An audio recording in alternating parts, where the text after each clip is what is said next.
Whenever I speak somewhere, I like to give people information in the most passionate way that I can so that they can connect to it. This is one of my favorite photographs. Do you know where this came from? The school board office. I don't know why the school board gets it. It's a very powerful photo, but I want to tell you that it is about being invisible. Because the photo's official title is called Logging Day. Logging Day. It tells us something about how people look at each other.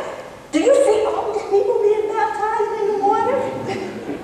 Do you see them, all the black people standing on the bridge watching them? Do you see that there are other people watching them, but the main thing of the title of the article is Logging Day? And so, Carrie Courtney told me, I love this photograph, and she put it into the former, but spaced it. She said, I can't do the whole picture. So I said, it's okay, they're going to see it when we do it. It was very powerful. I was struck when it said Logging Day. There are actually two. There are two different ones, but you are only seeing the same one here. We have some prints outside as well as here. And what it said to me, because it was labeled Logging Day, was to give meaning to the statement of invisibility of black people in many communities. And so, especially during segregation, that they're there but we're not noticing. And so the big thing in the picture was the logging rather than the baptism. But immediately when African Americans would see it, the first thing they saw was the baptism. Almost all the churches I visited, the black churches told me that one of the big things in Covington for generations was to walk down Columbia and go to the landing. They take me to the water to be baptized. Yes. I noticed the title was Take Me to the Water. Can you tell me, how did you come up with that title? I came up with that title from the Take Me to the Water title after I saw the baptism in the river, in the Bogafly River at the landing. Because baptisms mean this renewal. And so I used it as a metaphor for the history of a community who constantly renewed itself by building on its own foundation, which is what the baptism says. And so I just thought that worked pretty well in correlation to the history of the community. This is where we get to church history, because when you come to the black community, particularly one that has cohesiveness, that because of segregation they were all bound together, so they had shared values. And I don't think they're unlike any other community where you have shared values and the like. But one of the things that, things is that I have to go to the churches first. And if you want to know about the black community, go to church first. And this is where the story begins. The oldest black church here in Covington is Doughty Chapel African Methodist Episcopal Church. It was founded somewhere around 1853, 1854. In the General Conference reports, it talks about the people who went to Indiana to lobby to connect with the church. The first, what is now the First Methodist Church were here. I read some of the details of their work, that they so generously shared with me. And then other things, that there were black people who were there, but many of them, they kept it upstairs for their servants. And if you're Methodist, I am, it's not embarrassing. All of the religions pretty have a share in the same kind of ugly thing. Apparently there was an audience here for a black church. And for over 40 years, this was the only institution for black people to worship, was Doughty Chapel, or what became Doughty Chapel. This is not Charles Doughty. This is the son of one of the founders and one of the early people. His name was Duplain Willis Rhodes. Duplain Rhodes came here from New Orleans. And apparently he and a guy named Charles Doughty met over there. According to the history of the AME Church, Charles Doughty, who was freed in 1818, came here as a slave perhaps from Virginia, and was freed by his owner, Francois Eva, in New Orleans in 1818. And so he worked as a blacksmith, he worked as a tailor, and blacksmiths were very important, and many of them were black people, but that's not why they call it blacksmiths. And so Charles Doughty made his living that way in New Orleans. And he came under the influence of a traveling AME preacher who was working on a ship at the docks. And this man told him about the AME Church. The AME Church was founded in 1816, incorporated as a connectional church. However, in the late 1700s, they were Methodists, and their founder, Richard Allen and Epsilon Jones, were going to the Methodist Church in Philadelphia.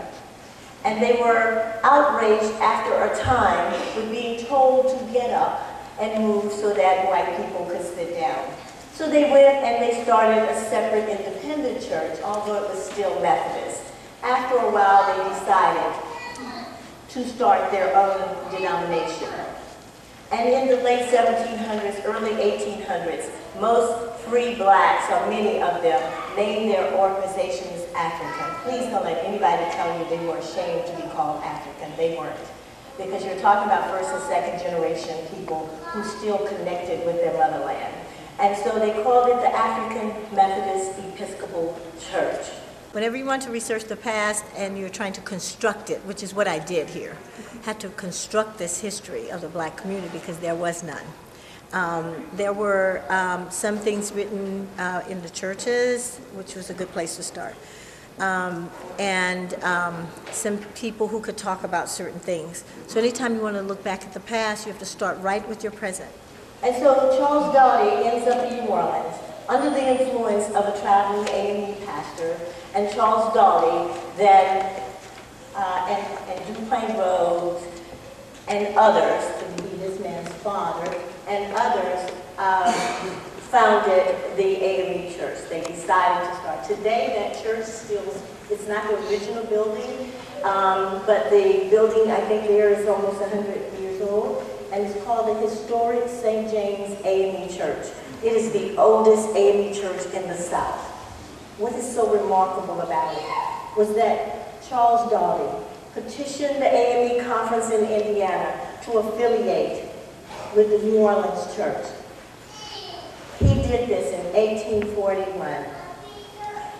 And this is what's remarkable. AME church hated slavery. They were vigilant. They refused to give in on it. They would not say anything that would let anybody know that they weren't against slavery. How could people establish a church so anti-slavery in a slave state? You want to know something else that's remarkable? In 1844, they established the church. 1848, for 12 years or more before the beginning of the Civil War, they were issued a charter by the state of Louisiana, a slave state. Doughty was ordained a deacon, came back, then they sent Reverend John Midland Brown down to New Orleans and told Brown to establish the church. But the rule with the charter was that they would not let slaves go listen to the sermons. They couldn't go, but they would go anyway.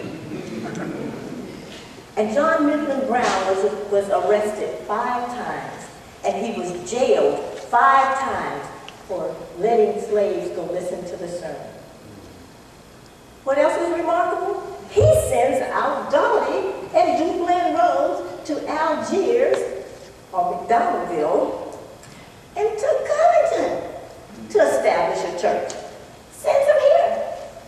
And they established church in a slave state. The 3 people you saw up there, Mr. Elsie, Mr. Connor, and Miss Ella, seem to know everybody and have all these different connections to everybody in the community. They told me who to go and speak to. Oh, you need to speak with Miss Dorothy Williams because she was the librarian. You need to speak. So I had any number of interviews with people, meeting them at their homes and listening to them. Important to this process is listening and trying to listen for clues so that you can do follow-up questions. So I had to do that. And the one church, Dowdy Chapel, had its history as 1816. Well, that turned out not to be correct, so we have to do some rewriting with that history. And I researched it through looking at AME General Conference reports, which are online at the behest of the University of North Carolina, Chapel Hill. You can read some of their original documents, and therein there was this one little line that said that they announced that the Covington mission had been started in 1853, 1854. So, and the reason why I'm saying it that way is because this was announced in 1854 at the General Conference. So you can see how you can rewrite some things, and the people there kept searching, with me and thinking back and taking me, and we were trying to connect. Some things were not connecting. And with Charles Dowdy, if Dowdy was just freed in 1818, how did he come to Covington? It took me to some out-of-the-way places that ended up being a bus. Like I went to the Felicianas because that's where the Dowdys came to from South Carolina in the early 1800s. So it's looking at documents after documents. It's a slow, tedious process, but you have to love it and you have to love learning. In 1811, the Methodists, who were the first religious group here in Covington, came through on circuit riders. Their claim here is that what is now the United Methodist Church is the oldest religious institution in Covington. But on July 4th, as you know, in 1813, John Wharton Collins founded this town. And he didn't call it Covington, he called it Wharton. And so when he came, he brought a couple other people from Madisonville with him, and that was Jesse R. Jones and Jonathan Gilmore. And they purchased land on what is Portsmouth and New Hampshire streets here in Covington, and they made a dedication. And in 1813, Black Tom, Wharton's slave, was with them. Been here. My point was to ensure that all of the people in Covington know that its African American community has been here from the very beginning. There were black people here before the founding of the town by Collins, but it's very significant that at the little dedication ceremony, as it was described by one historian in the recollection, that Black Tom was there too. He was their slave, but I'm sure in our recollection, or as we look back in our interpretation of it, we could say that he was there on the 4th of July in 1813 as these people founded and started Covington. So they have been here from the beginning in many ways.